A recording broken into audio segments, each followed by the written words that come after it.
Hollywood itself is a word. The word is interesting because it's a word that comes from a pagan.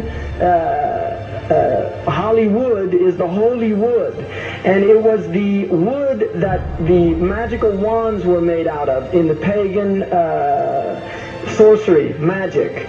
And these wands were believed that the sorcerers that possessed them could put people into trances and control them. This is part of, I mean, this is symbolic, but it's also important to understand that part of what Hollywood literally does is it puts people into trances. It's a dream state. They call it the dream machine in the United States.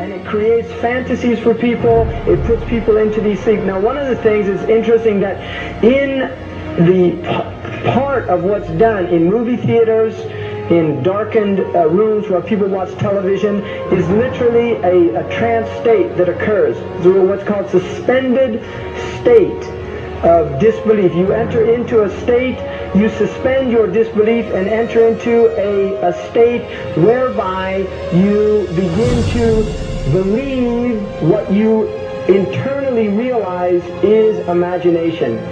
It's falsehood. Films are magic. It's just magic. You go and you watch these things and people get caught up in them. People cry during films. All this catharsis that takes place in these things. Many of the films, and this is an important element in the control mechanism, is literally allow people to go and have certain type of catharsis as a purging experience, which Aristotle talks about the necessary element. One of the necessary elements of tragedy is to create this cathartic experience.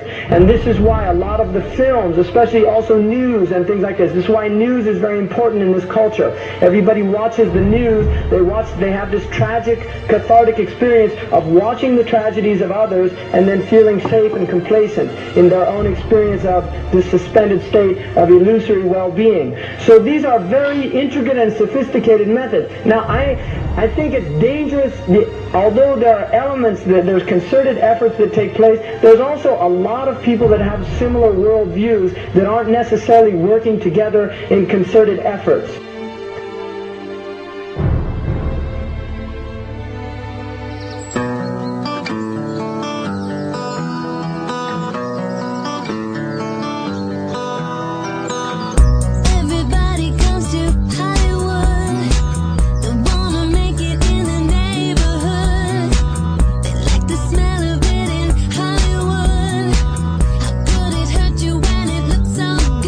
Shine your light now.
You're not supposed to be up here.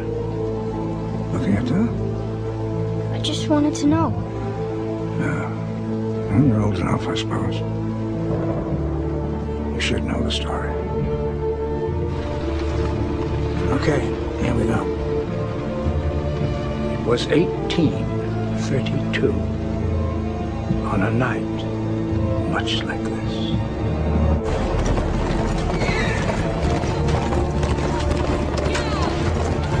Charles Carroll was the last surviving signer of the Declaration of Independence. He was also a member of a secret society known as the Masons, and he knew he was dying. He woke up his stable boy in the middle of the night and ordered him to take him to the White House to see Andrew Jackson, because it was urgent that he speak to the president. Did he talk to him?